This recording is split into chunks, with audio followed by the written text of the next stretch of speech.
Hey, everybody, welcome to another episode. I am Michael Petrow, and joining me on the show this week is Richard Walter. Who is Richard Walter? His name is Richard Walter. No, sorry, Fight Club got in there. Richard. Richard is Richard chaired the graduate program in screenwriting at UCLA. He has been teaching for over 40 years, was teaching for over 40 years. He's retired now, and has written such books on screenwriting called The Essentials of Screenwriting and The Whole Picture. Some of Richard's former students have gone on to write for this dude named Steven Spielberg. Some others have gone on to win Academy Awards for Best Screenplay. Some of the students that have even taken his classes have gone on to become screenwriters of small independent films like Jurassic Park, The Terminal, the shows like The Office, The Little Ditty, The Simpsons, some Thor, The Dark World, Texas Chainsaw Massacre, and Carlito's Way. In short, we get to talk about storytelling and screenwriting today, and I got to listen to a ton of knowledge. I hope you guys absorb. You're going to absorb something because Richard is full of tips and ideas and different ways of looking at film. I know I walked away from this, and every movie I've watched since, I've watched it through a different lens thanks to him. So I don't do much talking. I fell for his charm and just wanted to listen to him. So there's not much of me. It's just a lot of him, which is the perfect interview. Less of me, always less of me. So that's who's on the show. All of his information will be provided at the bottom of whatever you're reading, whatever podcast app you're in. It'll be on our website as well too if you want to find out what he's teaching. He's got online classes. If you want to contact him about something on his website, he's got tons of information there about screenwriting and storytelling. So on with the show. That is who is here. If you're your first time listener, thanks for pressing play. That was super cool of you. You're taking a chance on us. We appreciate it. So if you want to know more about us, we're kind of a story too. So if you want to head to our website, you can see us. You can read about some of the things we've thought. You will learn more about Martin, Mark, Jimmy, Rob, myself, friends of the show. If you want to go to the website, you can see the bios of some of the people who've done the show in the past. All that stuff is there at thereeldebaters.ca. You can also support the show there too. You can donate or you can purchase goods. The goods have our logo all over it. A lot of fun stuff there. Skateboards, cell phone covers, tote bags, random plethora of tchotchkes kicking around there. So that's at the prop shop on our website. And then if you want to donate, which is pocket change we're talking about here, this is a podcast. We're not changing the world. So if you got $1 or $2 kicking around, you want to throw it our way, it goes back into production costs. And then by proxy, we get to blame you for helping us make it better for you, and everybody wins. So all of that at thereeldebaters.ca. Thereeldebaters@gmail.com is the email address. And at Reel Debaters is how you follow us online. At this point, I just want to shout out to our top 5 places in Canada, our top 5 places in America. I will come up with a better name for this segment, I promise you. But at this point, I'd just like to say that we love everybody who listens to the show, local and otherwise, wherever you're coming from. But the 2 places that get the most action are friends in America and all of Canada. So to our top 5 places who've been doing heavy lifting and spreading the word in America: Oakland, San Jose, Ashburn, Cedar Grove, and Forney. Thank you very much. To the top 5 places in Canada, let me click on the tab, which I should have already been ready for: Winnipeg, Kelowna, Vancouver, Nanaimo, and Toronto. Thank you again to everybody who listens. Seriously, sincerely, it's fun. This is cool to do. We enjoy doing it, as stupid as it is. But these are the places that are just like, hey, go check these guys out. There are little spikes everywhere. So thank you very much. Much appreciated. Besides that, that's it. That's all. I give you Richard Walter. I will cue the reel, and you enjoy the show. Let's tidy up this tangle of film by putting it on a reel. Here is a motion picture film, 1,000 feet, 16,000 separate photographs. Welcome, everybody, to the official space section of the chart. The truth! You can't handle the truth! Sir, you're out of order. Out of order? I show you out of order! Richard, thank you so much for answering my email and saying yes. How are you doing today? I'm doing well, and thank you for inviting me. I'm delighted to be here. As you stood up to take your sweater off, I looked behind you and saw a bunch of green leaves. I'm incredibly jealous because you're in California, if I'm not mistaken, right? Let's see. Yeah, it's I came to California, I thought, for 3 weeks. and that was in 1966, August. And I decided recently I'm going to give it another 54 years. If it still hasn't worked out for me, back to the Apple. I'm a New York boy. I could tell. But there is a lesson in it. There's a lesson in it. What happened to me was I at the last minute, I suddenly fell into film school at USC. I've been 40 years plus at UCLA, now retired from the faculty, but I'm a Trojan too. I was at USC Film School. Okay. And it was the right place, the right time. My classmates were we were really the first class to move from the academic film community into the professional film community. Come on, actually, and come to own Hollywood, except for one of my classmates, George Lucas, who owns Marin County up in Northern California. But it was really a magical place. George was there. I always people often refer to that era at USC as the Lucas era, but George, I'm told, actually refers to it as the Walter era. Just joking, just joking. But it was quite amazing. 3 years later, August of '69. By that time I was married, and my bride and I, we went up, we took a trip just on holiday up to Northern California. We wanted to visit the Redwood National Park. Yeah. And we stopped the first night in San Francisco, where I have friends, and we stayed overnight. And I called Walter Murch, who was a classmate of mine and George's at USC at that time, also a hugely famous guy. He actually won 2 Oscars at the same same Oscar ceremony, one for sound editing, one for sound design, something like that. Walter, a hugely famous guy all around the world, a famous book on editing in the blink of an eye, it's called. And he's also a internationally renowned amateur astrophysicist. Amateur is not a pejorative in that context. It means he's not formally schooled, but he's very educated in astrophysics, and has very sophisticated theories about where planets orbit, whatever it is that they're orbiting. Hugely sophisticated stuff that is sometimes denounced by very famous astrophysicists and theoretical mathematicians. To be denounced by them is a great honor. It's like I often tell people. Somebody was telling me the other day that he feels he's being betrayed. He has a deal at Warner Brothers, and he doesn't like the way the agent is handling it. He's complaining about this, and I was saying, well, it's a privilege even merely to be mistreated in Hollywood. It means they're aware of it. Right? The worst thing I'm going to do to you is just ignore you, put you on ignore. Somebody telling you, no, we don't like this. This is not for us. Talking about your script, that's painful, of course, but it's not as painful as what you usually hear, which is the following. Crickets, nothing, just put them on ignore. In any event, you told me that you came to this, you had applied for some program that you didn't get into, and it led you into something really quite interesting and productive. I told you that I came out to California for just a few weeks. I'd never been west of Cleveland. I drove out in 3 days in a VW Beetle with a pal of mine, and was not really planning on any of this. And there is a lesson in it. I'll give you another example of it. There was a student at UCLA before my time, Colin Higgins, now deceased. I think he was Australian, and he made a number of really brilliant films. His first, he actually wrote at UCLA, Harold and Maude. Oh, okay. But he also made big, splashy Hollywood blockbusters like Foul Play. Some of the titles are escaping me, but that's okay. I'll Google it here.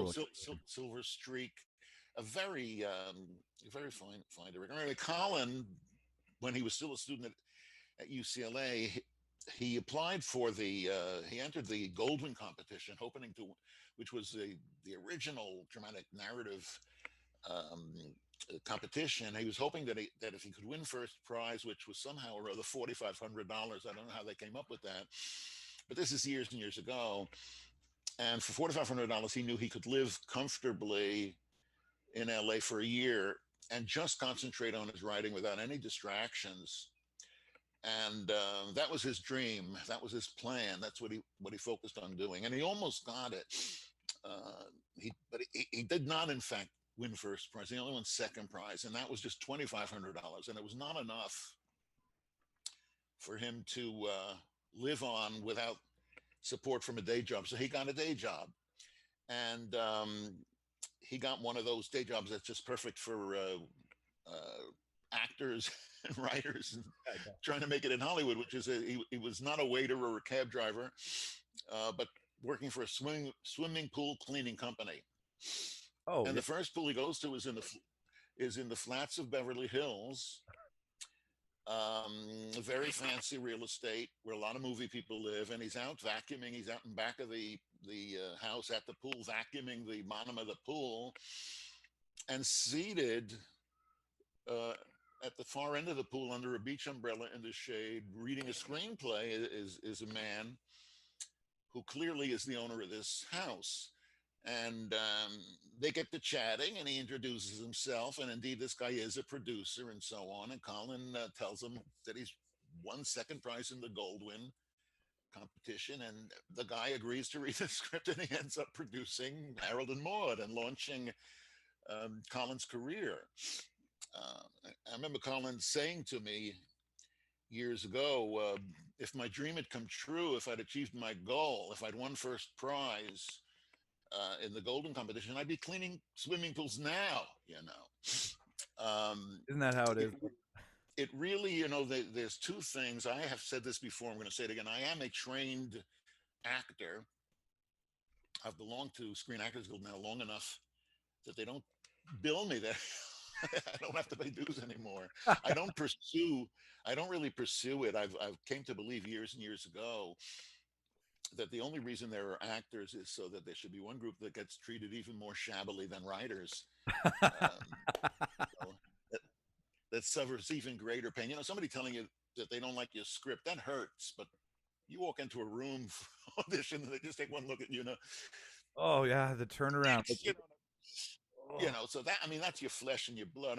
That really, that's not of you like a screenplay, but it's you. That's you. So it is.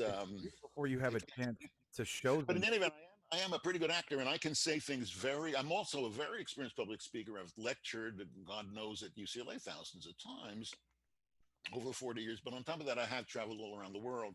Yeah. In brick and mortar, I've had multiple visits to Canada, by the way. Love Canada. And when I was a student in media years ago, going for my master's at Syracuse University, I used to travel up to Toronto to visit with Marshall McLuhan. Oh.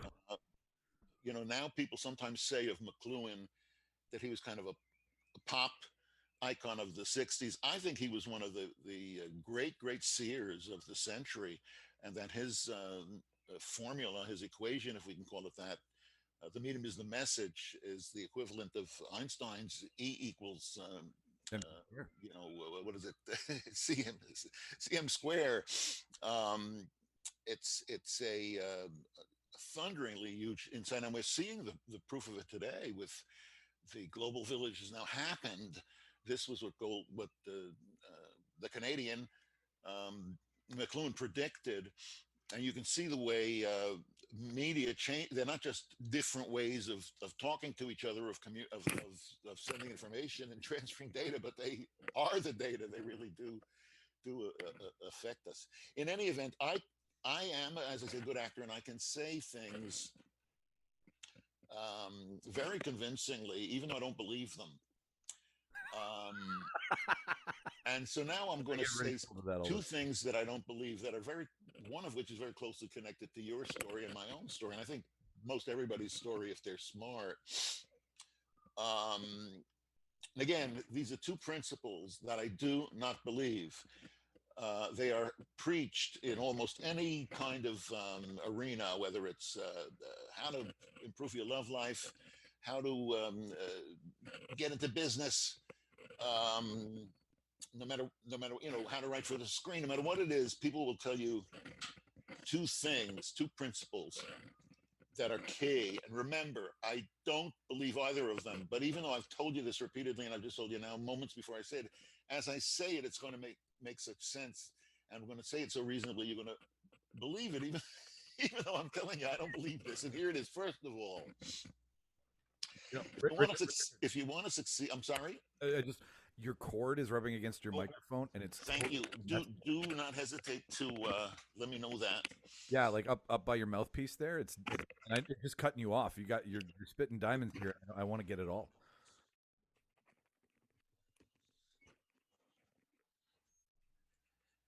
Yeah, just hold that cord. Sometimes I inadvertently, with my little rosary, I accidentally will sometimes shut myself off. You. I think people in the world would wish they had a switch to shut me off. I mean, hello, how are you? It takes about a half hour for me. In any event, if you want to succeed, if you want to succeed in a competitive arena, and anything that's really competitive, and there's nothing more competitive than the screenwriting racket. I mean, I'm pointing here. About 10 minutes from here is Dodger Stadium. I think it's about as easy to get into Major League Baseball, as it is to sell material to the screen. It's very competitive. And if you want to succeed at something that's really competitive, you have to understand two principles. One is you can't wallow in guilt. You got to get guilt out of your life. You can't worry about this or that or the other thing. You just got to do what you got to do. And the other thing, even more importantly, is you got to have clear goals. You have to really focus laser-like and not be given over to distractions. Now, people sitting around listening to me, if we were in a brick and mortar setting, I could see heads nodding. Yeah, Richie, that's a good point. So, and even though I've just told you this is nonsense, the truth is guilt is your friend. Guilt is one of the greatest blessings that we have. I read the Timeses, I call them, every morning, the Los Angeles Times and the New York Times. And I haven't seen one front page of either of them, not this morning or ever, where it didn't occur to me, just looking at the headlines, that this is the world that needs more guilt. Yeah, no, we don't. But as far as writing is concerned, guilt. I'm sorry. Guilt is what keeps your butt in a chair and your hands on the keys. There's a guy named I think it's Lawrence Pressfield. He's written a brilliant little volume, a ragged little pamphlet practically, but it's just ingenious, called the Art of War. I'm sorry, The War of Art. It's a play on the book The Art of War by Sun Tzu, a Chinese philosopher who, and I guess a general, maybe a military general, hundreds of years ago wrote this, and it became very popular in corporate America and maybe international America for ways to do business. There's all kinds of principles in there. It's very cutthroat. There's like attack at dawn and take out your enemy's water supply, and all those things are in there. Yeah. Well, my favorite is, he says, keep your friends close, keep your enemies closer. But in any event, so Pressfield is playing on that.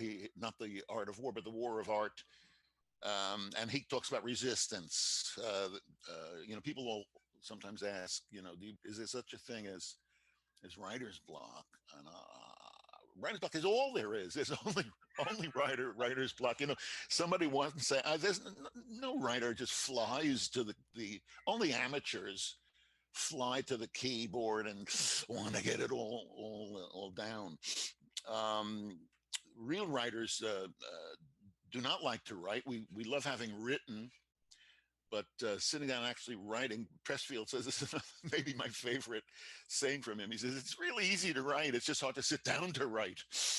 The fact is that we are constantly butting up against resistance, other things that we want to do. I did meet one very famous, I won't name him, a hugely successful writer. I'm going to tell you who it is because he's deceased and I can't hurt his feelings. It was Neil Simon. Oh, okay, yeah. And I picked him up by this house. He was going to come. He just lived across the street from us. We were in the North Campus at UCLA, and he's across Sunset Boulevard in Bel Air, very pricey real estate. And he agreed to come down to talk about comedy with our writers. And I went to pick him up, and he said, I read your book on screenwriting. I said, wow, no kidding. I mean, talk about Coles to Newcastle. Um, he said, no, I thought it was a really good book, and you're a very funny writer.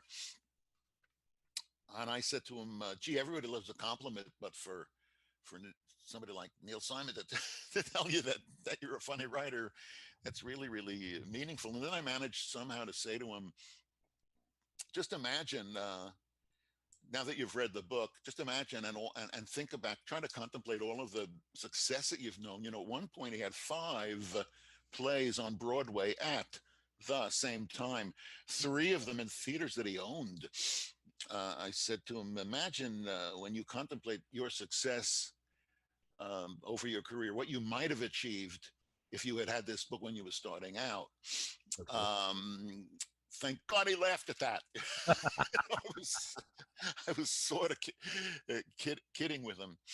But once again, goals. The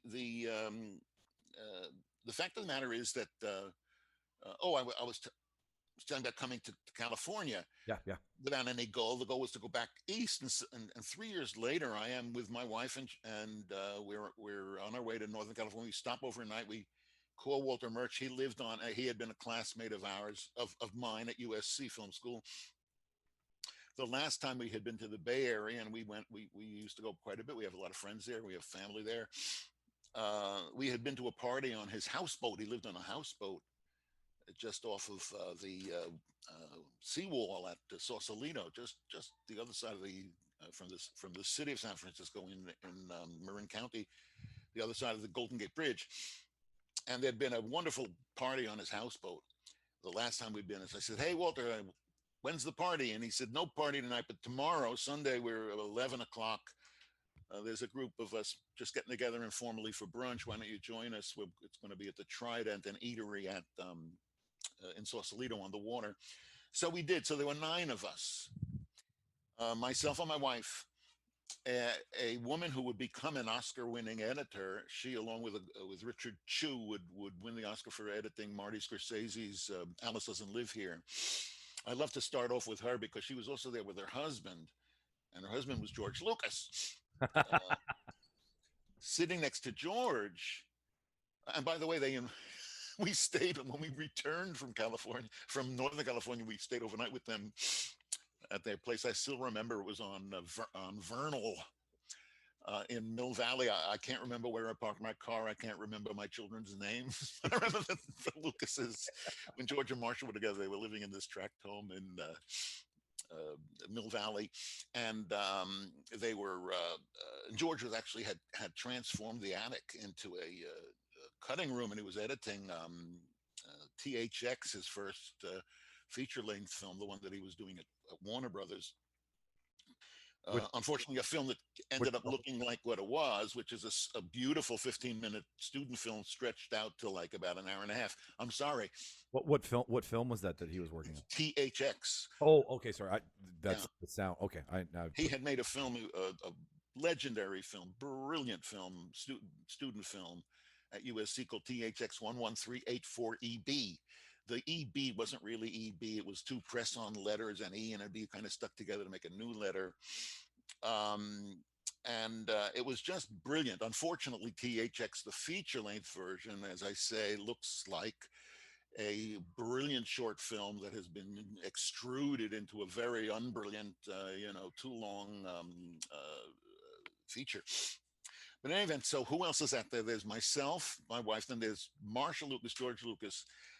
Sitting next to George was Caleb Deschanel, very famous cinematographer, probably best known now as the father of daughters who were very famous actors.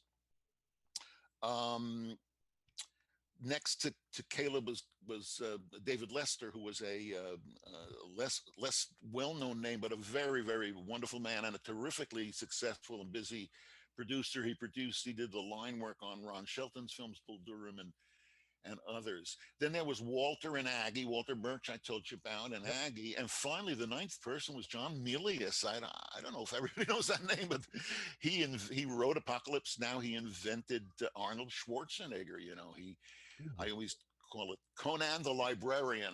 Would tell John, but you know, he's a hugely successful writer and director. And so here, after just 3 years of accidentally, you know, stumbling into deciding not to go back to Syracuse, but to go to USC, here I am with these people around the table. Just a couple of months later, I get a call from Jerry Lewis. Jesus. Believe it or not, I was Jerry Lewis's teaching assistant. He actually taught a course in directing at USC, and I was his TA. I remember him calling me up and saying, "Hey, Richie, I'm shooting a movie at Warner's, and I need a dialogue director, somebody to work the actors through their dialogue. He uses a lot of amateur actors, and they need somebody to work with them on their lines and so on. And I was wondering if you could refer me to somebody. You know anybody who would be good at that?" And of course, I said to him, "What about me?" He said, "Well, I hoped you would say that." So I got to work on a feature-length movie. Warner Brothers came in every day. By the way, I'm not a big sports fan. I was a varsity athlete when I was an undergraduate 100 years ago. I was a swimmer. But I never really cared much about sports. At UCLA, 40 years, I went to one basketball game and I went to one football game. But I do like baseball, and I've been a Dodger fan since my Brooklyn days. I actually grew up in metaphorical Brooklyn, which is Queens. On the Jerry Lewis liked to slum with star athletes. And so he had Willie Davis, who was the center fielder for the Dodgers in his prime. Okay. Willie had hit 36 consecutive games. He'd gotten hits, the franchise record by far. He was threatening that year to bat 400. He was in his prime, 29 years old. He was the center fielder for the team. And he was an actor on this picture. And I remember one day, I hope it's okay to talk about this now, I pulled up to the studio at 8 a.m. as scheduled. And in the parking lot, there was a guy, a production assistant. I still remember his name, Robin Churchill. I hope he doesn't mind my invoking it. And he says, "Hey, Richie." And he signals me over. And he's lining up a joint. And he says, "It's Panama Red," or something like that. There was all kinds of stuff like that in that era. He says, you want a taste?" I said, "It's a little early for me, but all right, what the heck?" And as we're lining up, big Eldorado Cadillac pulls up, and Willie Davis gets out, and he sees us, and he says, he had a really deep, deep voice. Beautiful, beautiful deep voice. He was also a singer. He recorded some tunes. He sang very beautifully. He says, "Hey, how about me?" So he said, "Sure, Willie." So there I am. I'm 3 years in California, and here I am smoking weed, committing what was then a felony with the center fielder for the Dodgers. I thought I had just died and gone to heaven. Well, you also used to toss a ball around. I would give him tips. He was very good natured. Like, in any event, the goals. I just want to for 1 second here. This is you're heading out. Like, this whole thing is you just head out to California. You have no plans of staying, and all of these things happen to you out of no desire to really know what you're doing. Is that like? This is the happiest accident I have ever heard of. The names, the situation. You're smoking a joint with Willie Davis. Like, that's crazy. It is great, and I will tell you something. It's not. If all we do is talk about my wonderful life, and I do. They say you can't have it all, but I have it all. I'm married to the first woman that I ever married. We have 2.2 children, whatever the national average is. In fact, they have a couple of children of their own, and they are the only thing better than children is grandchildren. But there is a we're talking about my life narrative right now. This is the story of my life. Yes, this is what I've discovered over the years is that your dramatic narrative, the screenplay you're writing, if it's going to be good, it's going to operate the same way. And let me get back to goals as an example. Yes, please do. again, people will tell you must have clear goals. You mustn't be given over to distraction. And everybody nods. That makes good sense. The truth of the matter is, it's the opposite of what I believe. I think that uh, you'll defeat yourself if you have very clear goals and you see in advance where you want to be and you get every. It's the distractions that pay off. We've both seen that, and what you were describing to me before we went on the air, if we Yeah, can yeah, call this yes. air. And what happened to me was not what I was planning. And what I'm saying to writers is give up your plans. Stop planning. It's okay to have an outline. I think it's really important actually to have an outline. But that's what it is. It's it's the outline. It's not the script. And when your script runs off the rails from the outline, the biggest mistake you can make is try to grab it and pull it back to some notion you had about it 6 weeks ago, 2 months ago, last year, or the year before. You've sort of got to just be spontaneous and kind of just stay open to the surprises is what I would say. So once again, your best bet in life is, first of all, to be guilty. Well, that means to have moral principles, not only about the way you work with others, but the way you treat yourself. Are you going to be serious about your art? Are you going to?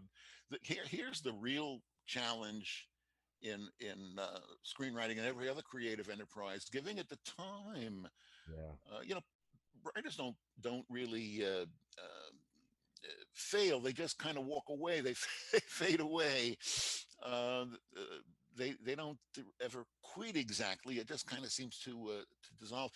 I've had people say to me, "Gee, it's been 2 weeks and I haven't heard from that 2 weeks." Is the blink of an eye. Somebody, I do rejoice in having worked with some of the most successful writers, on the planet, starting with them before they were very successful. For example, David Koepp, Koepp. I was saying to him, he's so famous now that people actually pronounce his name correctly. They used to call him Cope. Um, David has written has written multiple pictures for Steven Spielberg, two of the Jurassic Park pictures, War of the Worlds. Maybe there's another one in there that he's done. Gigantically successful writer. David says the secret of his success is the number 17. And what he means by that is 17 drafts. That's what it takes, he says, to really get it right. You can't figure it out in your head. You gotta get it onto the page, and then you got to throw away a lot of stuff. And what writers don't understand is that when you throw something away, that's not a failure. That's something you needed to do to find out where your script had to go. I was good pals with Sid Field, now deceased. I miss him every day. He was a wonderful, sweet man, a mensch. Um, and I think most people know his name. He started, I think, this whole second wave that in the late 70s of screenwriting books. There's a new book on screenwriting like every 20 minutes, it seems. I'm guilty. I have three. I don't mind. It's funny. I'll tell you something I just got. Jeffrey Katzenberg, very famous Yes. movie executive, said years and years and years ago, he said, we've got to stop using the word foreign in the United States to describe films that aren't American and markets that aren't American. We have to talk international. The world is bigger than the States, and film is bigger than, in America, the entertainment industry is the single biggest export, the single biggest contributor to the favorable balance of trade and so on.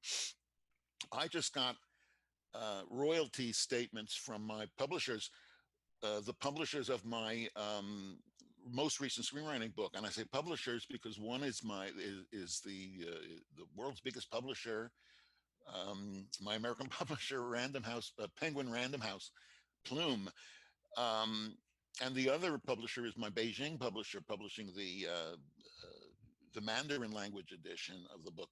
And I won't say what the royalties were. That's between me and the Internal Revenue Service. but the royalties from the from the China version were 50 times larger than my American royalties. Maybe that has something to do with the fact that the book is newer in China or something like that. But this is an international enterprise. Yeah. It is really not about regions so much as it is about the human condition. So stop focusing.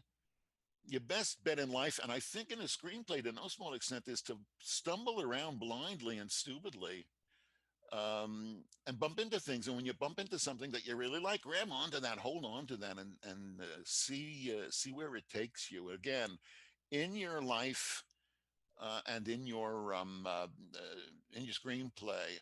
I don't know too many people who are very happy about what they're doing who aren't surprised by what they're doing. It was not really what they planned to do.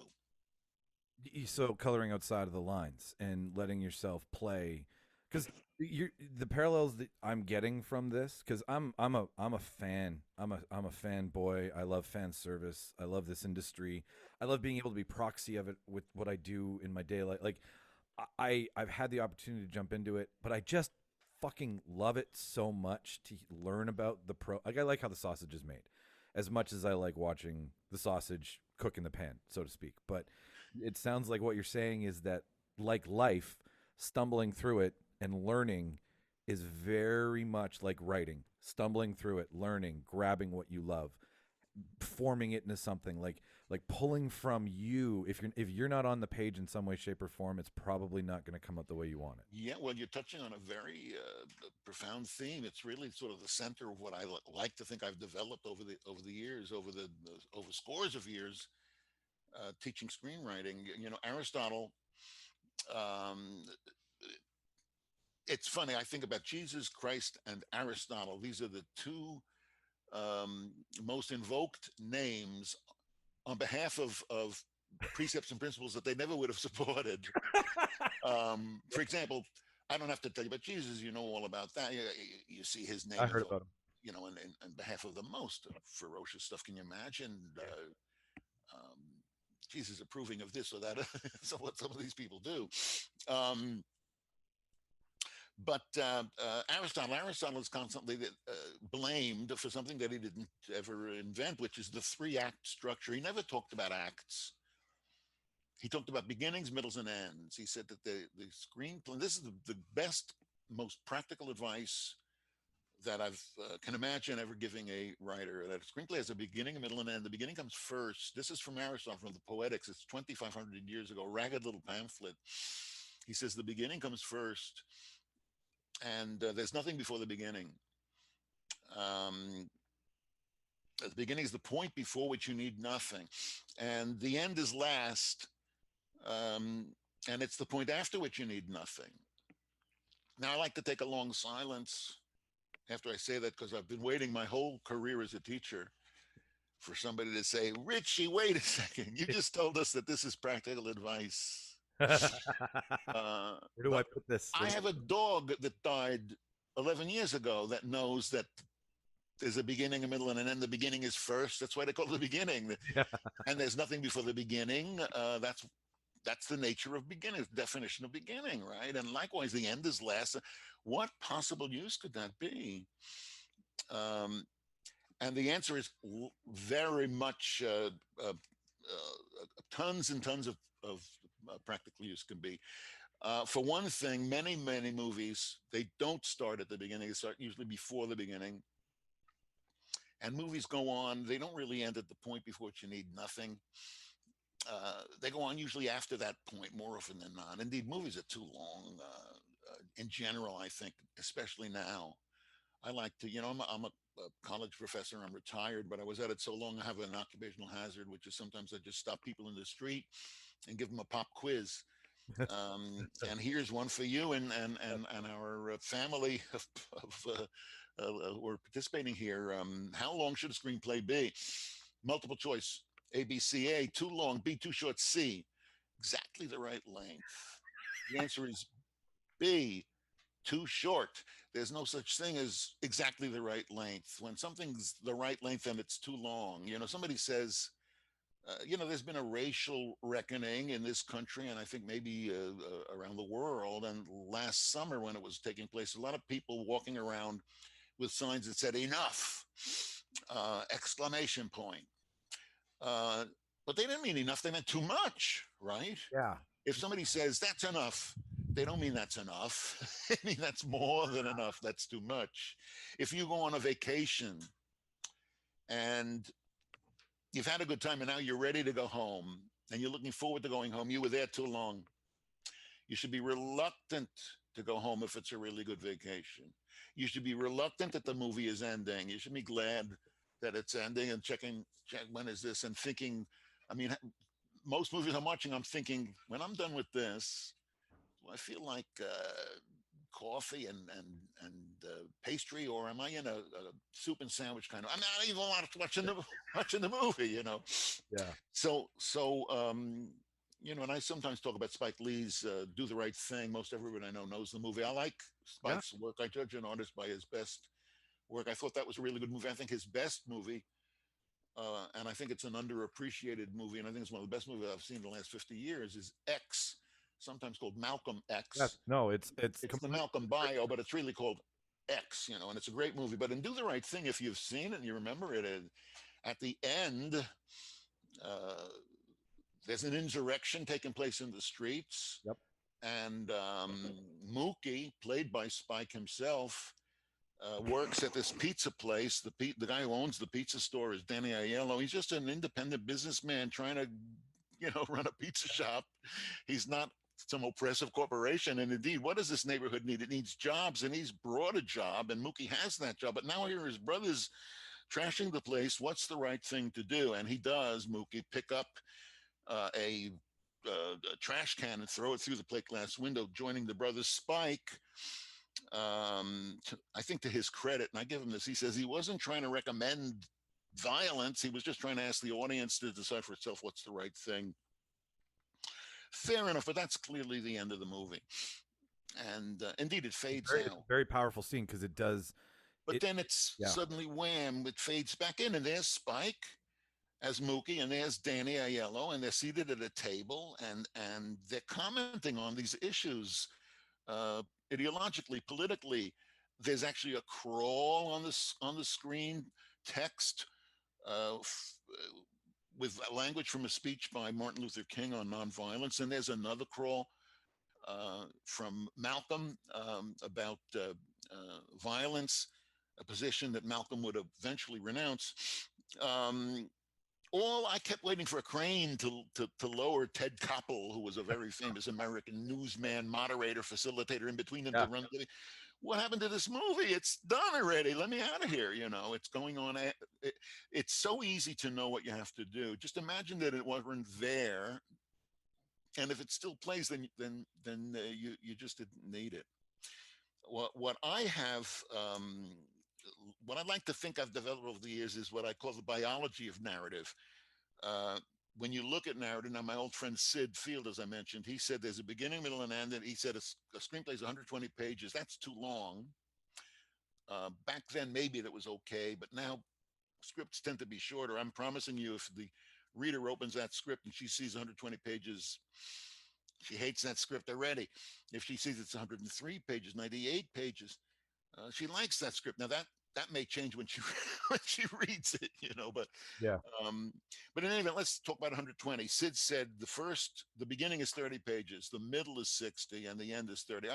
I agree that the beginning and the middle are shorter. I'm sorry, the beginning and the end is shorter than the middle. But here's the way really good movies work out in terms of beginnings, middles, and ends. Very quick beginning, big middle, and the quickest part is the end. What does that look like that, you know, in the world? It looks like an idealized, romanticized model of a human life, childhood, and this big fat, and then a quick ending.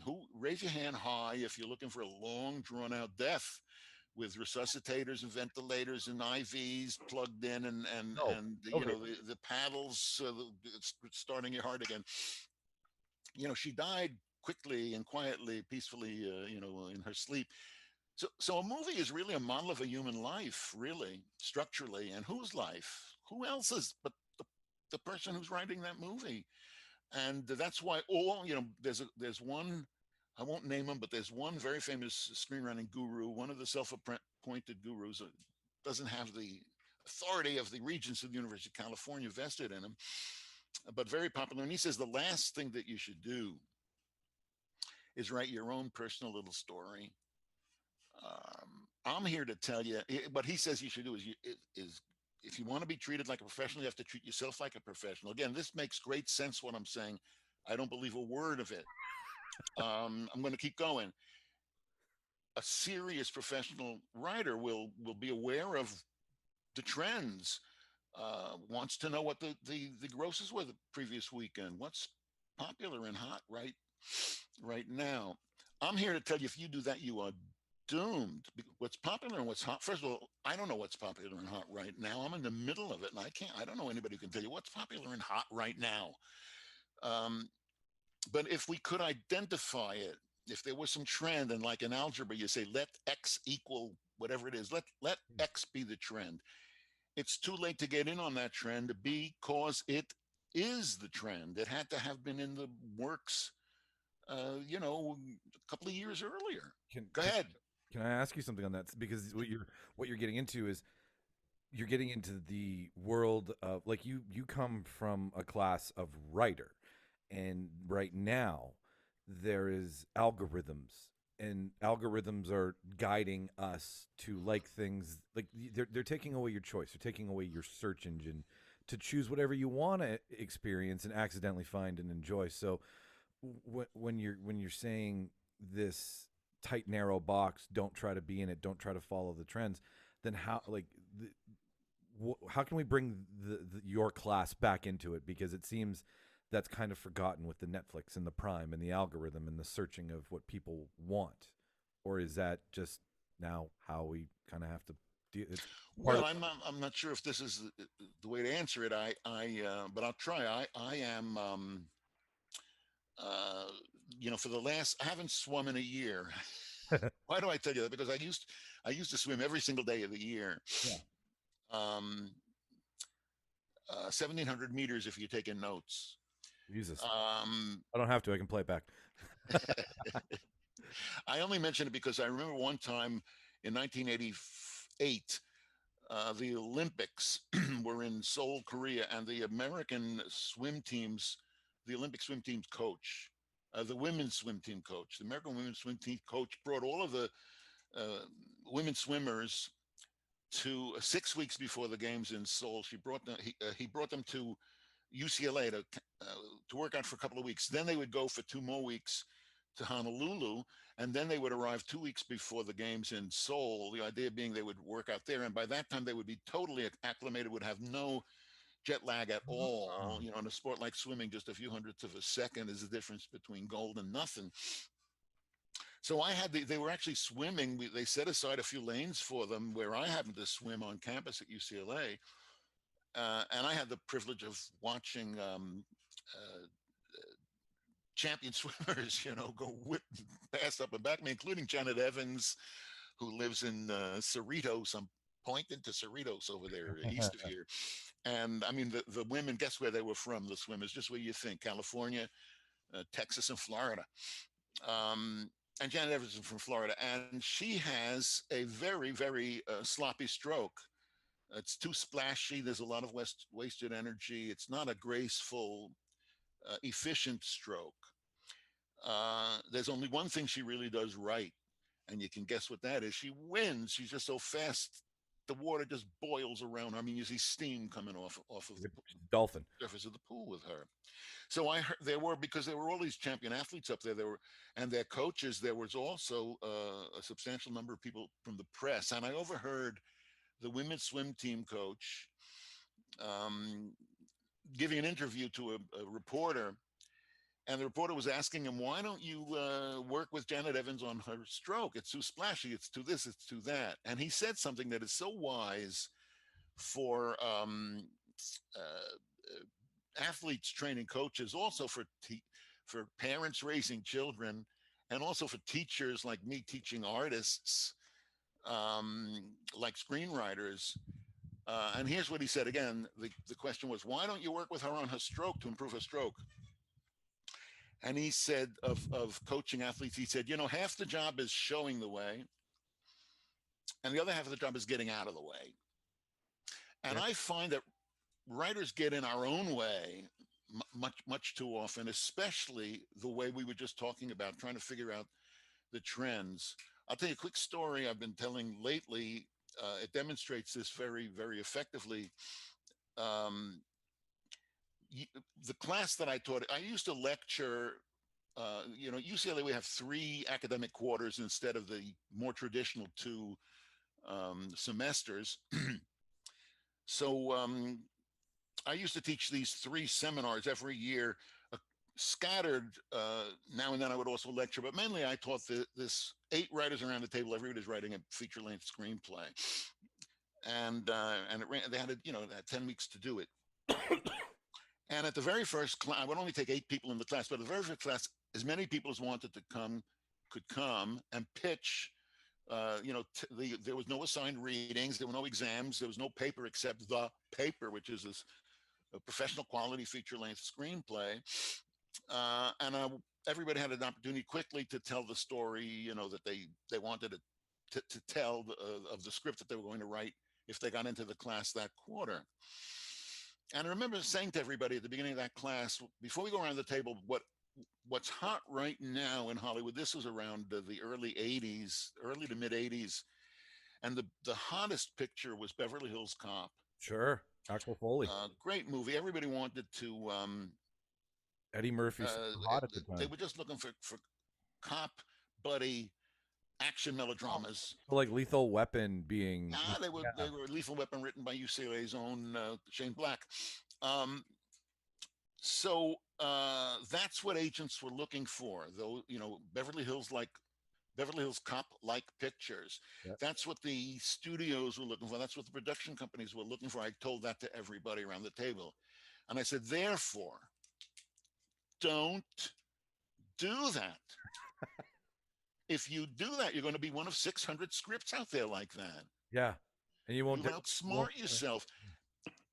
Don't do something smart. Do something dumb. Do something stupid. I said, the stupidest thing you could do right now is write a Western. Nobody's writing Westerns. Nobody's doing Westerns. There hasn't been a Western produced. The lamest, most idiotic thing you do is not write a Western. Write a Western. So one writer did. And it turned out to be a hilarious Western, a comedy. I'll spare you the details. This is close to 40 years ago. I cannot remember where I parked my car, as I said earlier, and I can't remember my children's names, but I can walk you through this story. That's how good it was. A very funny story about a painter making his way out west, dragging a wagon behind him. Doesn't even have a horse. He has to pull his own wagon. And in the wagon are painting supplies, canvases and the pigment and linseed oil and, turpentine and brushes and things like that. And it's after the Civil War, and towns are springing up all across the West. And every town has a saloon that's being built, and every saloon needs a naked lady over the bar. There needs to be a big portrait, a big wide portrait of a naked lady. And he's been working his way west by reaching the town, going to the saloon owner and saying, listen, let me stay in your barn, provision me over a few days, and I'll give you a naked lady over the bar. And so when he gets to the town of Paradise Gulch and he does that, he paints the naked lady. The naked lady looks very much like the wife of the mayor of that town, right down to a little wen, a little wart or a freckle or something in a place that you'd have to know her really, really well to, be aware of, and so on. And you can imagine how this unfolds. It's hilariously funny Western. Now, earlier when we were chatting, I talked about going to school with George Lucas and John Milius and Caleb, Walter Murch. I was mentioning all of these things. There are many, many, many others. But when I was back east, my roommate in Binghamton, I went to Harper College, which has been subsumed by Binghamton University. It's one of the State University of New York campuses, one of the main research centers, one of 4.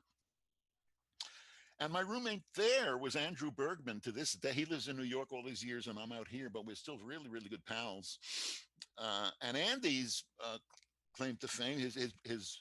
By the way, he's a very successful producer. I don't know if you know the name or not, but he wrote and directed. He's a writer, producer, director. He's had plays on Broadway. He wrote and directed Honeymoon in Vegas, Oh, The Freshman. He's written movies that he didn't direct. He's directed movies that he didn't, and so on. But his original breakthrough was Blazing Saddles. okay. By the way, he was a PhD student at um, was he planning to become a movie director? No, he was planning to become a history professor.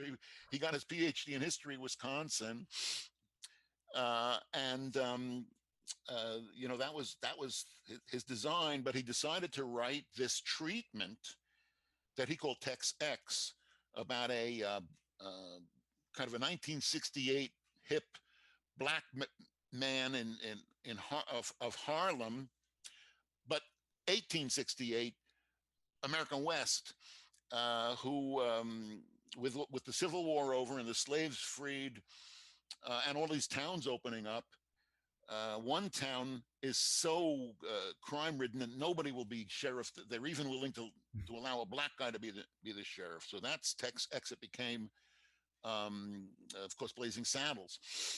Now, Andy wrote a 90-page treatment. You shouldn't write a treatment at all. I never met a writer who likes a treatment. You can't really sell a treatment. And if you do write a treatment, it shouldn't be 90 pages. It should be like 8 pages. 12 pages is already much too long for a treatment. So Andy, made mistake.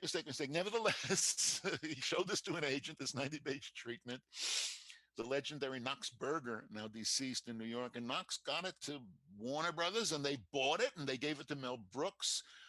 And Andy has, it really launched Mel Brooks. It was his third movie, but his previous two had not done good business. So here's another example of a guy not following his goals, and reaching unparalleled, unthinkable, unimaginable success. In any event, when this script was written in my class, The Funny Western, Andy had by that time become hugely successful at his own production company. Yeah. And I said, I said to him, "Hey, you like funny westerns? Here's a funny western." So he read it, and he and his producing partner immediately acquired it. Now they only optioned it, and only for a very little while and for very little money. But you understand, a lot of writers don't get it, that a short option is better for the writer than a long one. He's given away less. There's more pressure on the producer to produce. I overheard a couple of writers bragging. One was bragging, one was saying, "Hey, he has an option.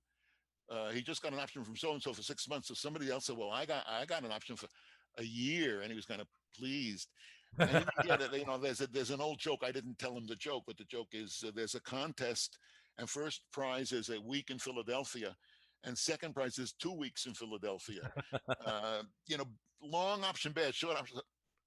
So this guy, they gave him very little money, but some money, and they only optioned it for a month.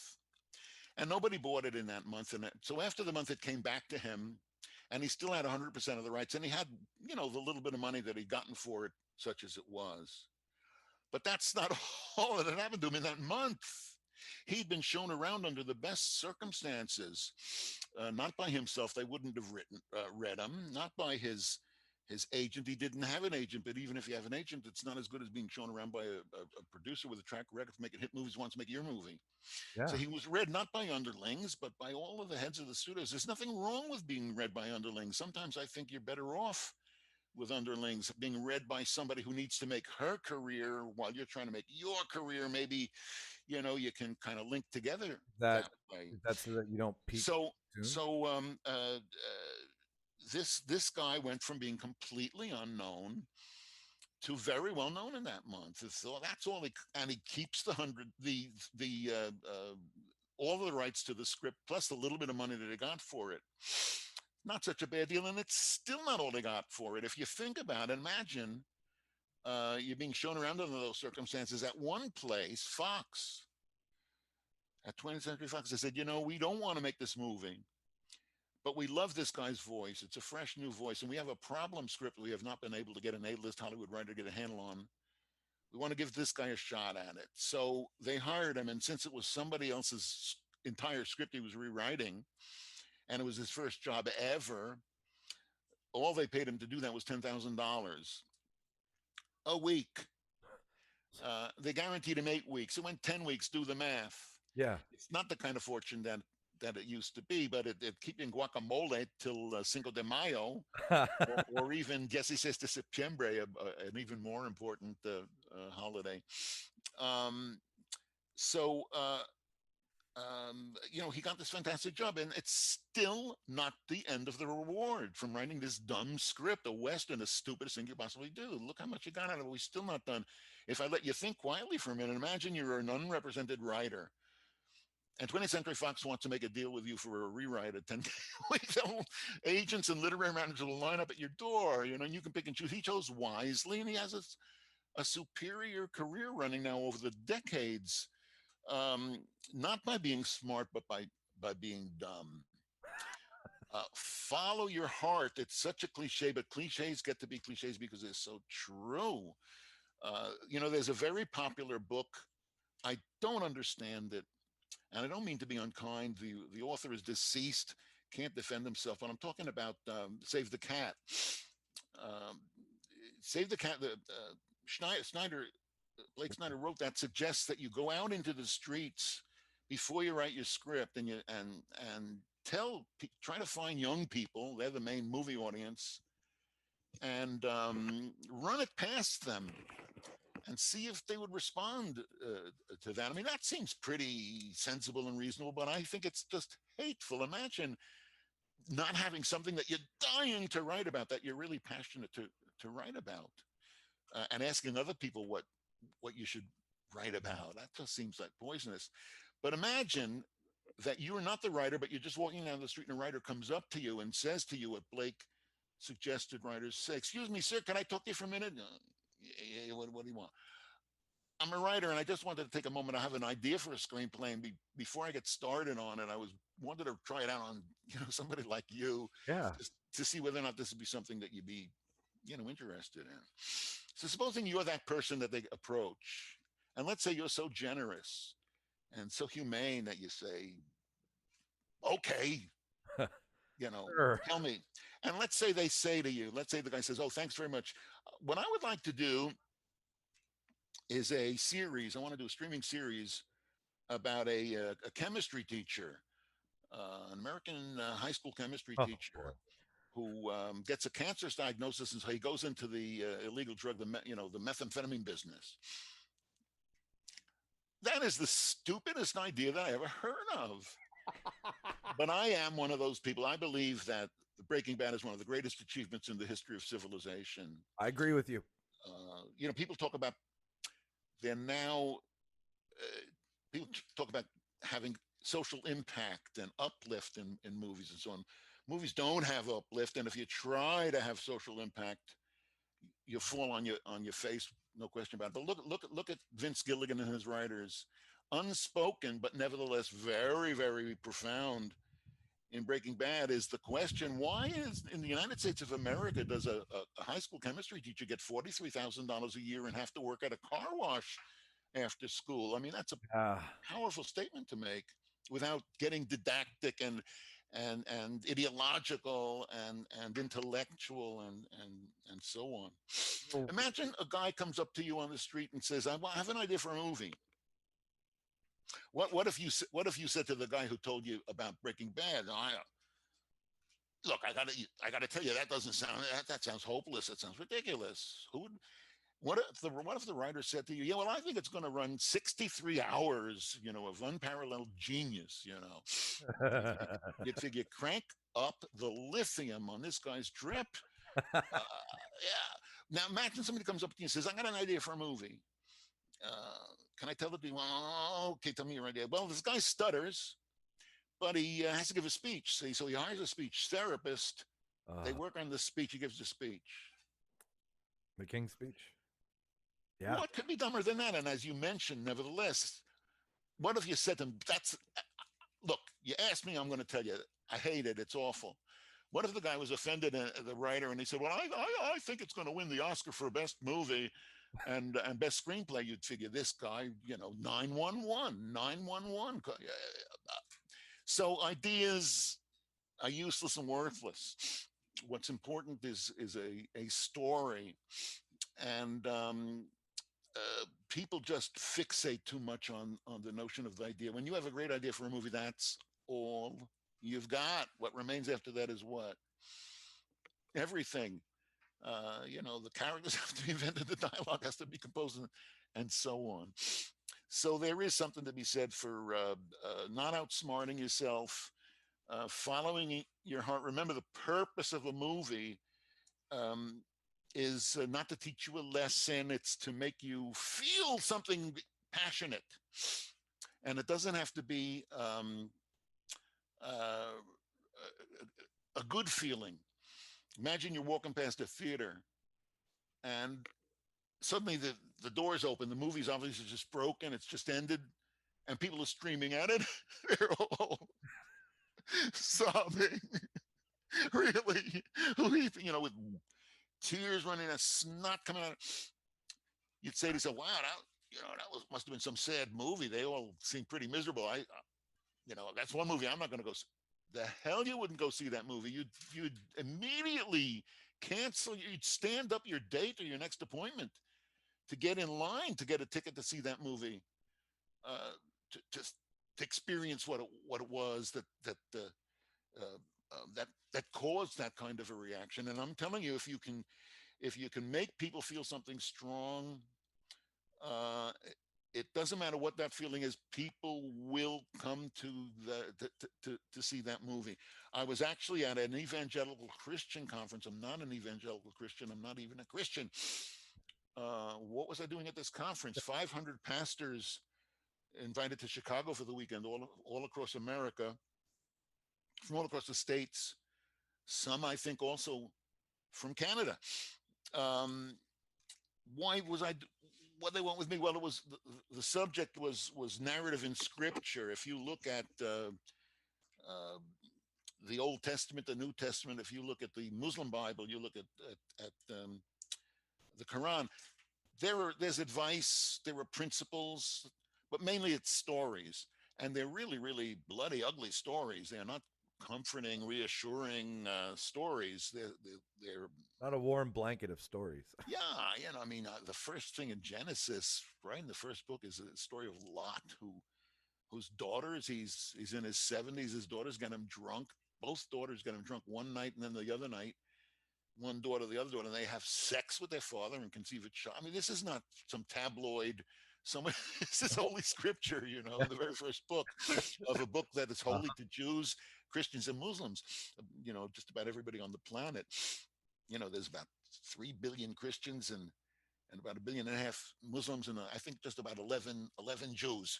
Very, very, very, very few of us. But in any event, I remember telling the preachers that if you want your parishioners to stay in the church on Sunday morning, even after they leave the church, by which I mean you want them to be hefting the sermon, you want them to be thinking about it all day. If it was provocative and meaningful enough, even better than that would be if they were considering Pastor Jones's sermon later on in the week. You don't need to make them feel good. You just have to make them feel. And that's what screenwriters have to do with their audiences. Scare them half to death. Make them weep. Provoke them, upset them, make them angry. What? They'll show up if you try to serve a worthy cause, if you try to teach a lesson, you're doomed. My parting shot on this subject is, I remember, I've done a lot of media. I have had my 15 minutes. It was really 15 years of fame. I was on all of these talk shows. And once on the Today Show, I was usually defending violence and sex in the media. People think, oh, here's a tenured college professor in a film school. He must hate Hollywood's crass commercialism and all of the sex and violence. And here I am actually defending it. I think that sex and violence has a proper place in dramatic narratives.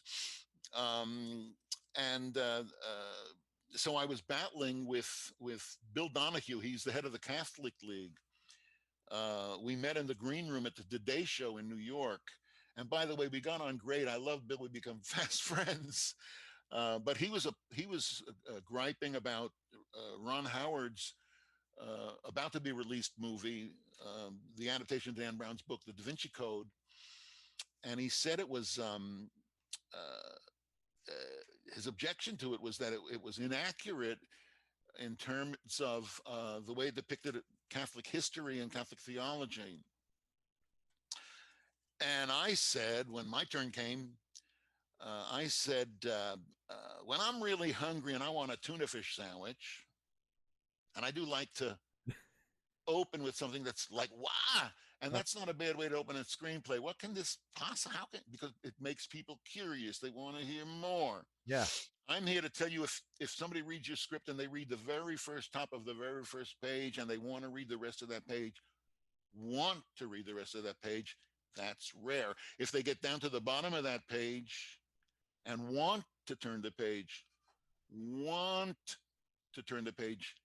that's rare. How do you get them to do that? By being a little mysterious. So I'm opening with, well, I'm hungry, and I really want a tuna fish sandwich. I don't go to the hardware store. I get it. So that's text and subtext. It really means the text is what I just said. The meaning is, if you want a history lesson, if you want a lesson in theology, don't go to the movies. You're going to get a bad history lesson. You're going to get a bad theology sermon. Yeah. And you're going to get a bad maybe.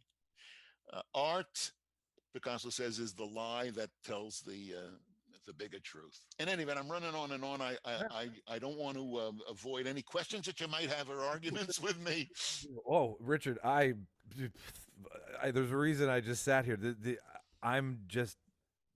It's a lesson in creating character, and the things that you're spouting are just mind blowing to me, because the way I enjoy film is the way you talk about writing characters. So I'm just looking at the writing of a character and the processing of the like the creation of the world, a lot different than just being enamored by, superheroes on screen or, great exchanges and funny meet cutes. Like that's the text, right? But I'm getting a lot of education on the subtext now and the depth and feeling of stuff. But yeah, I just kind of want to know what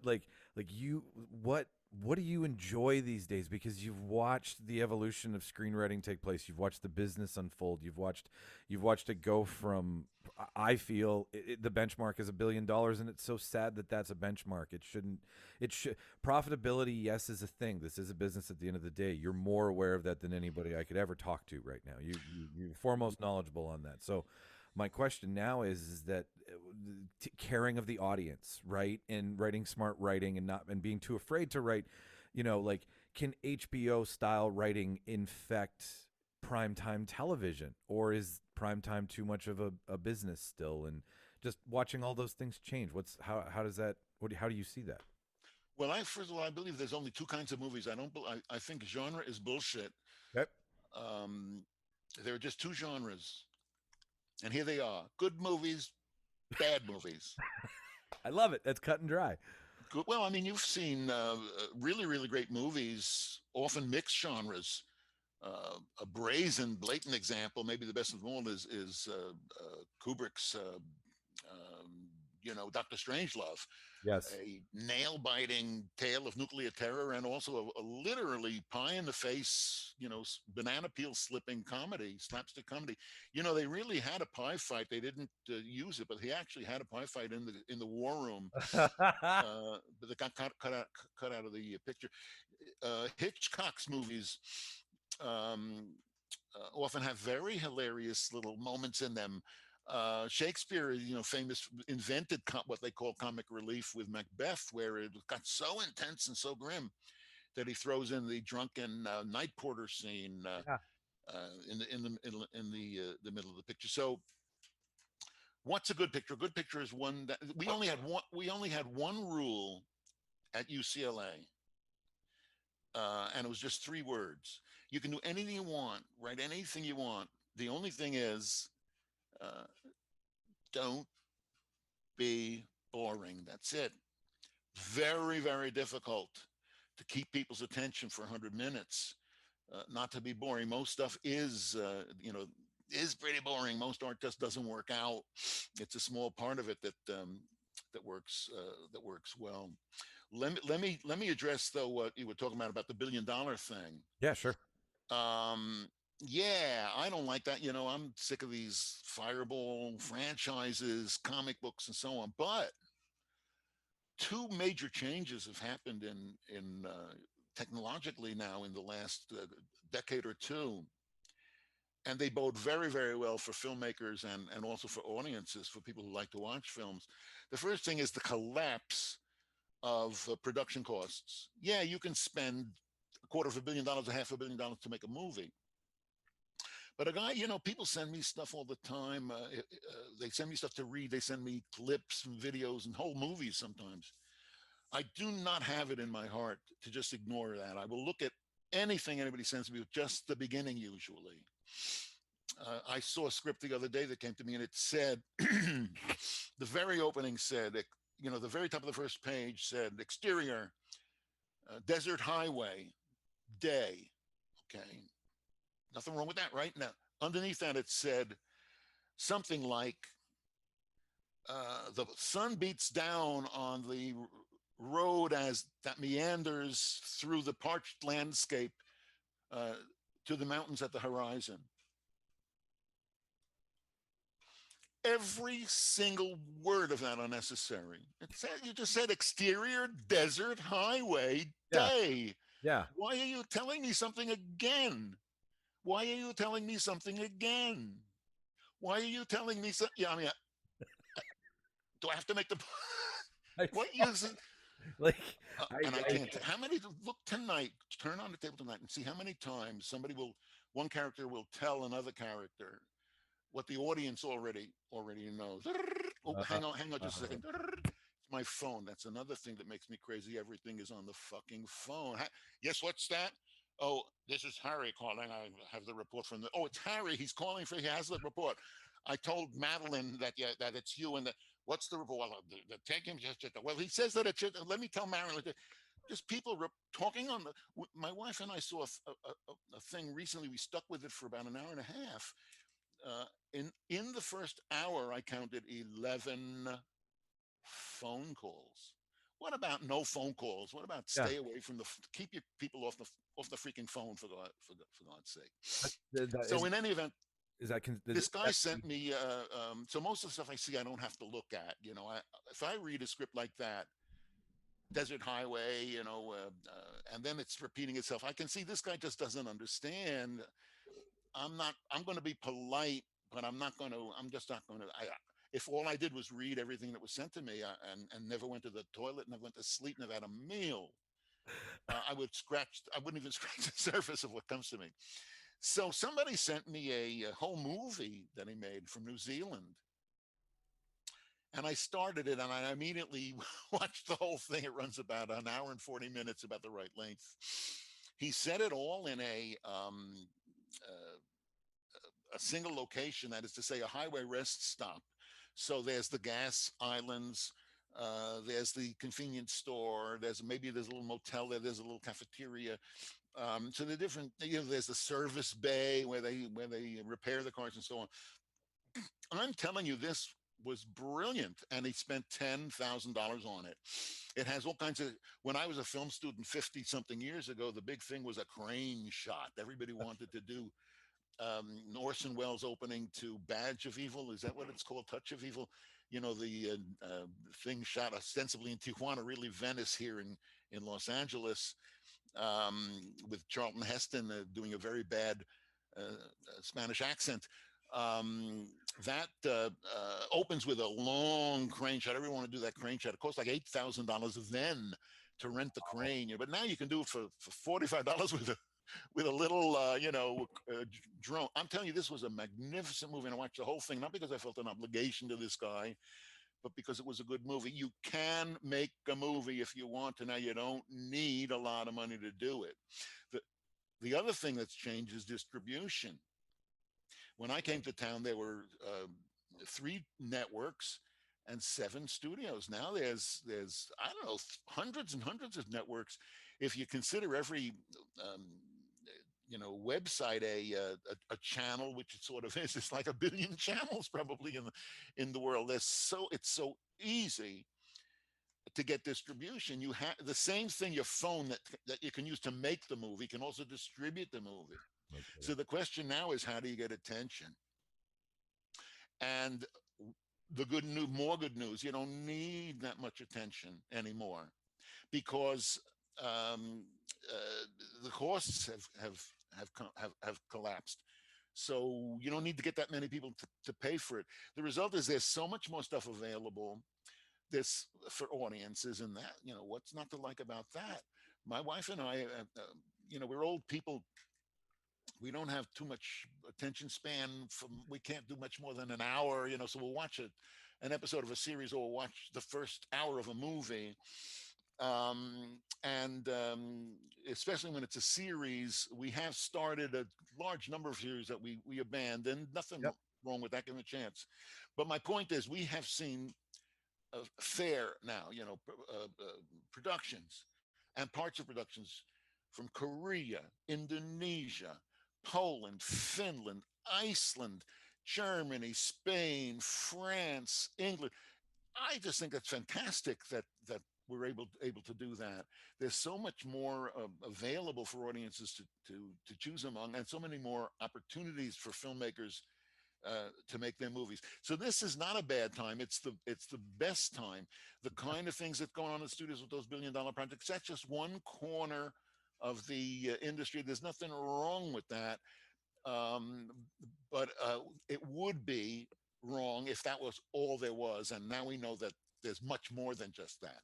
Well, I think I mean, if there's a silver lining in COVID, and I mean, like I was talking to you about our industry here before, and how it you talk about collapse. Definitely, I think right now is a great time for people to be like, well, the big blockbusters really had the brakes pumped on them, and a lot of things have slowed down, and the things that normally would be shadowed by a Marvel or a DC or any of those things have a chance to get some light on them, some spotlight themselves. So like I'm kind of hoping that a resurgence of like dumb shit, like you're saying, make something dumb. We do dumb shit here all the time.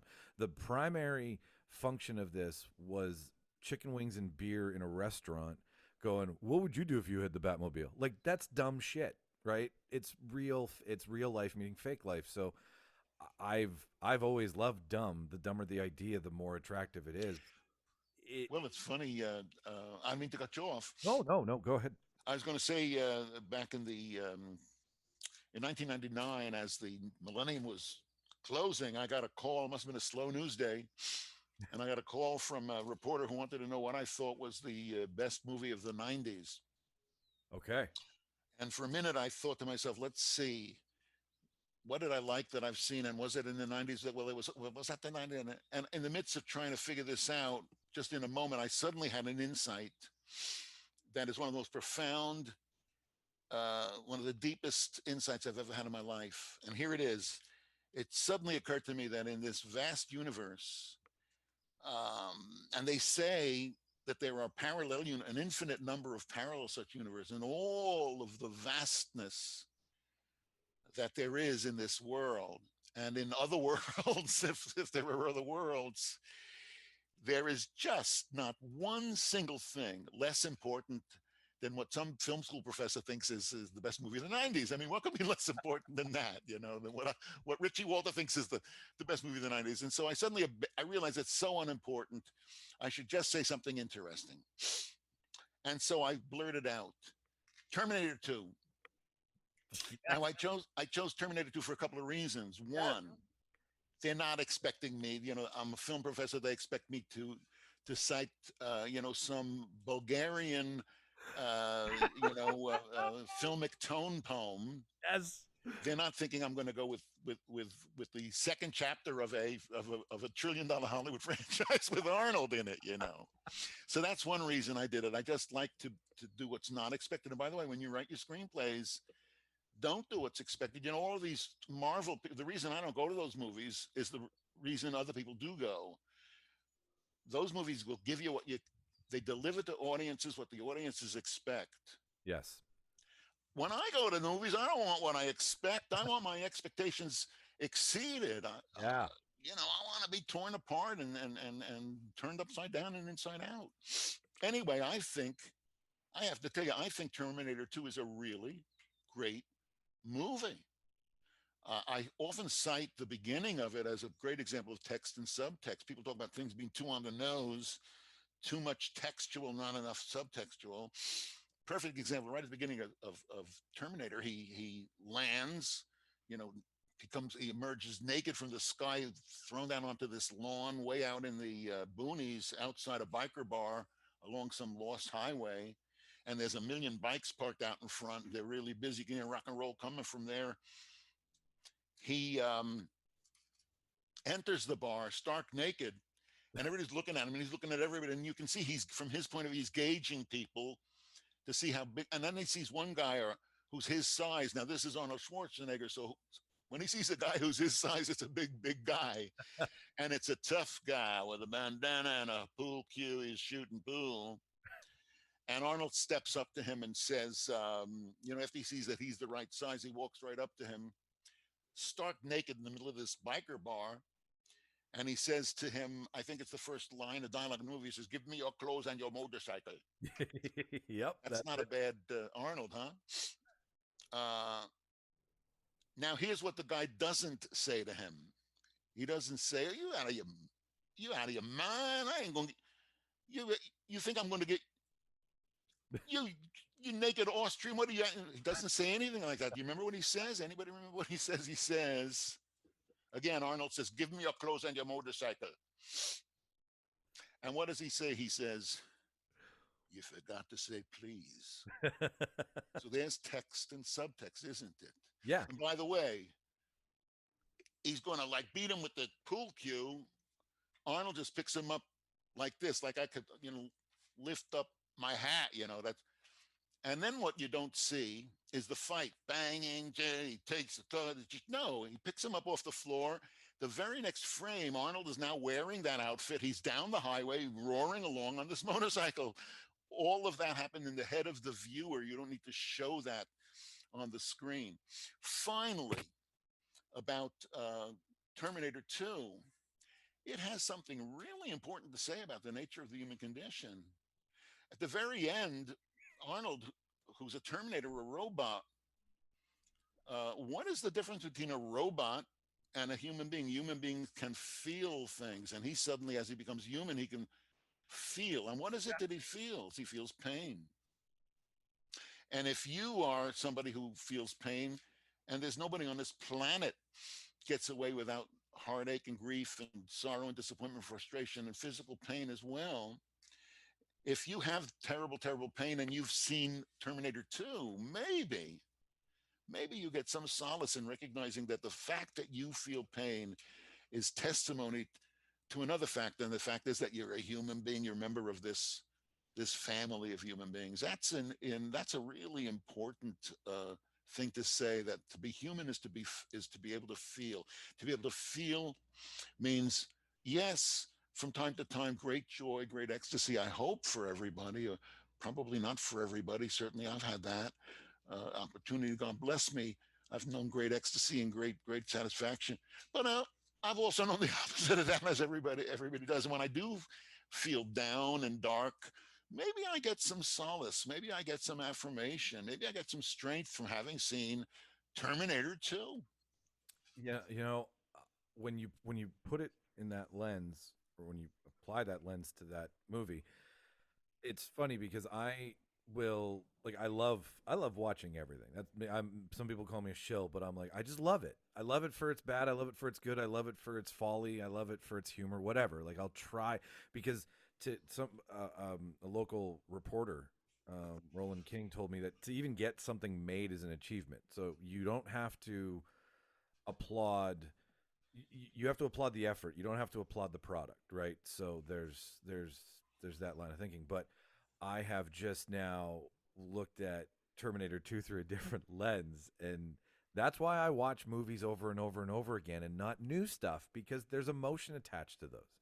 There's moments where you might not even be thinking it's in your subconscious, but now that I think about Arnold feeling pain, which transcends him from robot to human, then asking yourself, are you a human if you feel no pain? Like, there's a lot of philosophical questions you can kind of pull from, you know, a half-naked Austrian asking for for a motorcycle and a leather jacket. You know, on the nose, like you said, it's not the subtext and context. Mhm.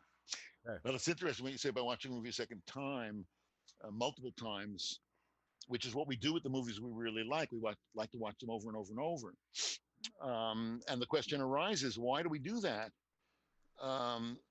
After we've seen it once, we know every single thing that's going to happen in that movie. How can it be as good? Is it going to be as good the first, as it was the first time? And the answer is, if it's really a classic, if it's really a brilliant, brilliant film, and you watch it again, it won't be as good as the first time. It'll be better than the first time. You'll see things that you didn't see previously. The answer to the question, by the way, this goes back to what we were talking about at the very beginning of our get together here, which is the beginning, the middle, and the end, and the model of a human life. Why do we watch a movie over and over that we already know everything there is to know about it? Because there's something satisfying. It's like looking in the mirror and seeing a reflection of ourselves. I told you that I grew up in New York City, and I went to high school. I lived in Queens, but I went to high school in Manhattan. I used to take the train, what was called the BMT, and along the subways, on the stations, on the beams, the columns that support the ceilings of the stations, there are vending machines, chewing gum, chocolate, whatever. And I don't think they have any chewing gum there. They're afraid people stick it under the seats. Like, they don't sell chewing gum in movie theaters, interestingly. Yeah. Didn't you ever think about that? It's too many targets. But the reason I mention it is that, and again, I've mentioned something, and what is he talking about? Well, you mentioned something that doesn't seem, but then you bring it back to what we're talking about, which is screenwriting. Every one of those machines, those vending machines, has a little mirror. Certainly many of them do. And if you're a people watcher, as I am, and I think most screenwriters are, most artists are, whatever their format, whatever their medium, whatever the platform, you'll notice if people walk along and then they stop at the vending machine and they look at themselves in that mirror and kind of fix themselves up. Then they move down and they do the same thing when they get to the next one. Why are they doing that? I think it's because we're not really sure we're here. I mean, maybe didn't you ever wake up from a dream that you thought was not a dream, but you thought that was real? How do you know this isn't a dream? Yeah, are we waking life? There's a movie about it. Link later. Are we sleepwalking through life and wake walking through? And well, I mean, it's funny, I like to talk about the character, the Charles Manson case. Charlie's lawyer was died, I think, last year, Irving Kanarick, and he was a very notorious obstructionist. He believed if you have a hopeless client and they don't get any more hopeless than Charlie, your only way to serve him is to delay. So he would just object to anything he could do to delay and slow down the trial. And at one point, Vincent Bugliosi, who was the prosecutor, who's now deceased, but I knew him, we had the same agent. Vinny was also a writer. Bugliosi wants to swear in a witness for the prosecution. And the witness sits down, and Bugliosi says to him, would you state your name for the record? Objection. Kanarick is on his feet. Objection. So the judge says, you object to the witness stating his name for the record? Yeah. He says, that's right, Your Honor, you heard me correctly. He says, well, do you want to share? In California, we don't tell anything or remark or report. We just share everything. He says, do you want to share with the court any foundation supporting that objection? He says, certainly, Your Honor, hearsay. Hearsay is testimony you've been told. You're not really an eyewitness, but somebody told you about it. That's not allowed. It's secondhand. So he's saying that reporting to his name to the jury to the courtroom is hearsay. How does he know what his name is? It was except that it was told to him by his wow. parents and Oh, and people who wow. talked to him. But of course, the judge dismissed that objection. But isn't it interesting? How do we know who we are? How much of it comes from who we actually are, our DNA, our flesh and Sure, yeah, blood, yeah. and how much of it is what's reflected back to us from what others perceive us to be? Very interesting, very fundamental question, and it's a question that the writers grapple with all the time, I think, in their screenplays. Yeah, no, I'm now looking at a movie in a whole different way because now that's that's why we like movies, because it's a reflection of us. Now we understand who we are through the retelling of a tale over like folklore. Essentially, it will be Yes. at one point. Like if you look through the library of media that the human condition or the human species is going to make, we're putting it all on screen to be able to watch it instead of what we're doing with ours, where we have to read it. Right? It's Dead Sea Scrolls, it's tablets, it's whatever. This will be like put in a tape to see what the human spirit thought of that idea at that time, and hopefully we get it right so that when people look back, they're like, oh yes, this did make it was replicated enough through writing that it matches, it mirrors, and then we understand who we are. I got a couple more for you before I let you go here, and this is one that Sure.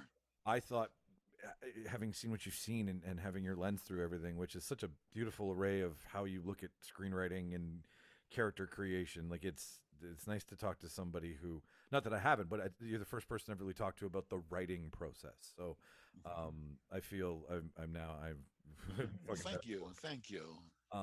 but TV is now, and I think HBO has, and you would know this better than me, so totally correct me if I'm wrong, but HBO really was the flagship of smart writing and asking more of an active watching. If you miss something, it's layered in there. It's part of the story, and it might not seem so important, but you have to pay attention for the whole piece, for the whole orchestra to make sense. But is TV now the new movie going forward? Because Sorry, and TV now is TV now the new, like, TV's getting the bigger budgets, TV's getting the bigger stories and more arc to create with, and so once upon a time, movies being the big screen, TV being the little screen, is that maybe changing now that TV's getting more respect for what you can put out there as a medium?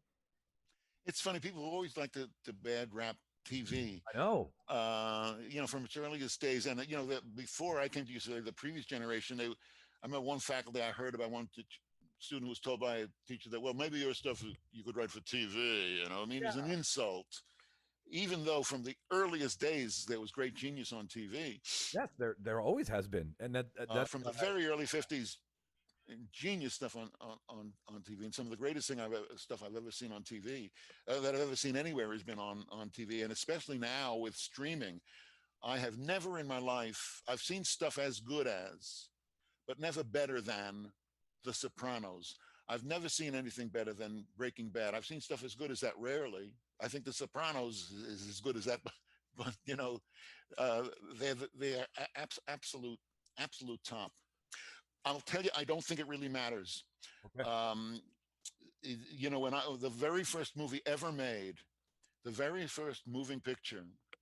Do you know what it is? It's a trolley car. It's a clip of about, I don't know, 20 or 30 or 40 seconds, and it shows a trolley moving down the street at high noon in Orange, New Jersey. That's the first movie ever, 1892, I think. How did that get to be the first movie? Well, that's because that's where it was, in Orange, New Jersey. That's where Thomas Edison's studio was, his workshop. That's where he invented the kinetoscope, or the movie camera, the movie projector.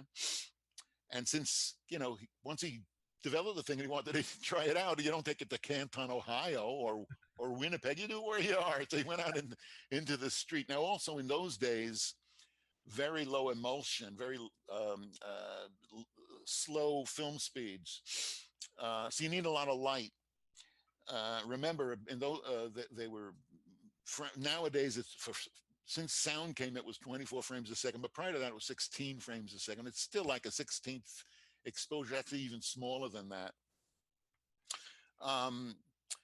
So they needed a lot of light, so they did it at noon, that, in the sunshine. And why the trolley? Well, you don't invent a moving picture camera and then try it out on a still life, a vase with a rose in it sitting on the windowsill. That's not what you're going to photograph. You're going to photograph something that moves. So that explains why that first movie is the trolley car. Now you can imagine people looking at that in 1892, 93, like, fuck me, look at it, it moves.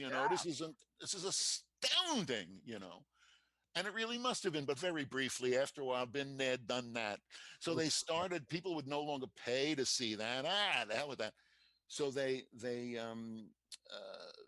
would take the cameras all around the world. You no longer had to, you could see the natural wonders of the world without traveling. You just go to the Nickelodeon and see it, and you'd see those very early movies, turn of the century.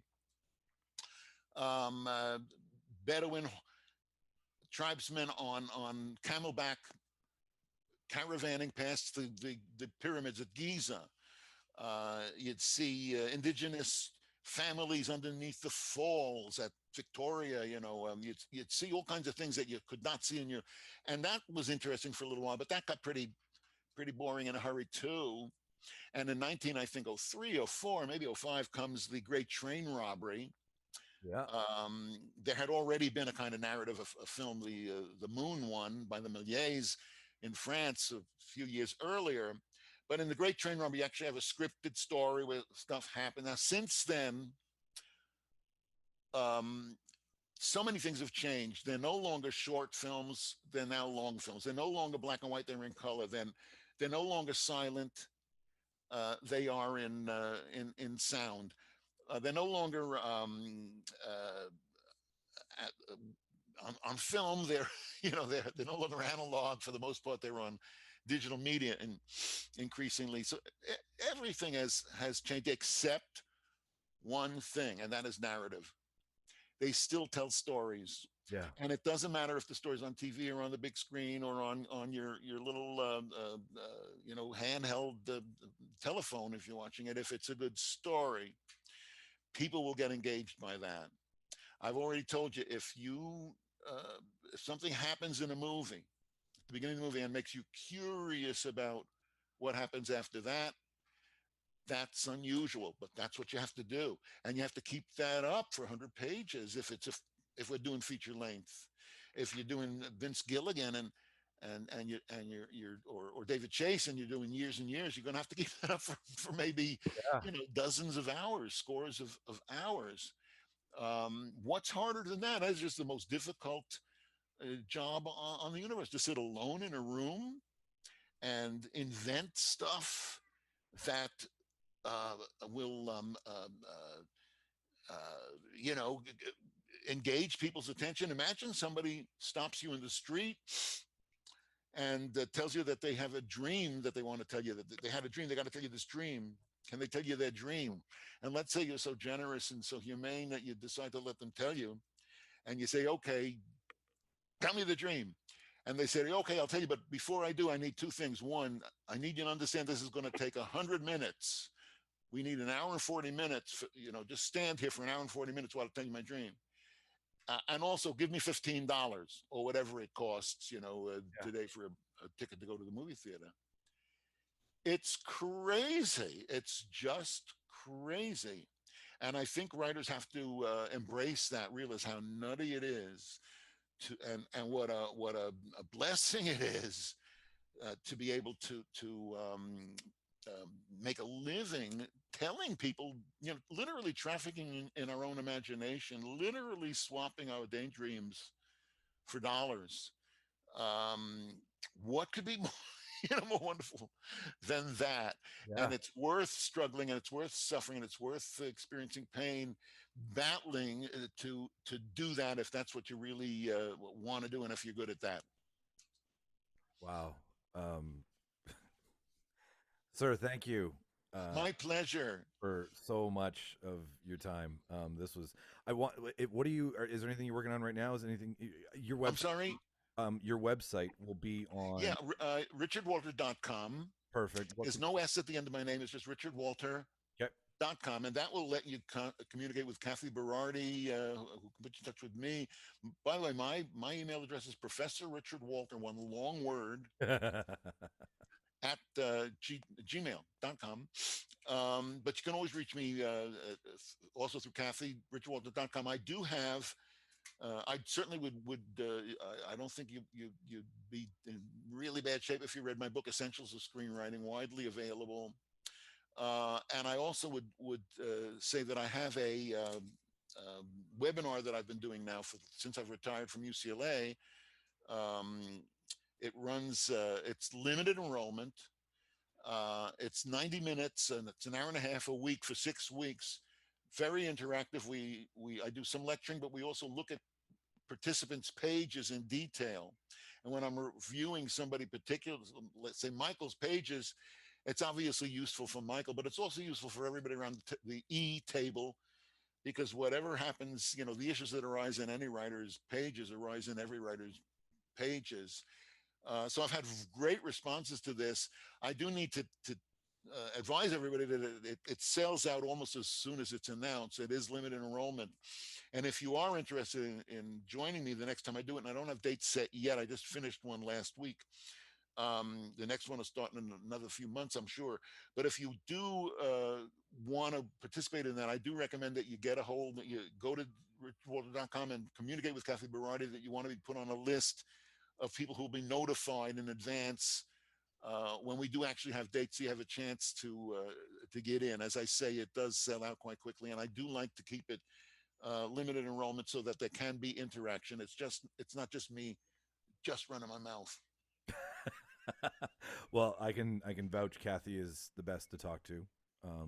She's wonderful. Yeah, I'm lost without the Kathy Berardi. Yeah. So she arranged this. So thank you very much for that. Thank you for having me. You know where to reach me when you need me. Good luck, and we'll stay in touch. Yes, for sure. Before I let you go, just hang out in the chat room for a second while I close everything out here, because I just want to change some details with you. But for all of us, if it's your first time, we make it simple. ReelDebaters.ca. Just go there, check it out. That's where all of Richard's information is going to be. So if you want to reach out to him and get his books and get his seminars, that's where it's going to be able to be found. We'll share it too on our page, Richard.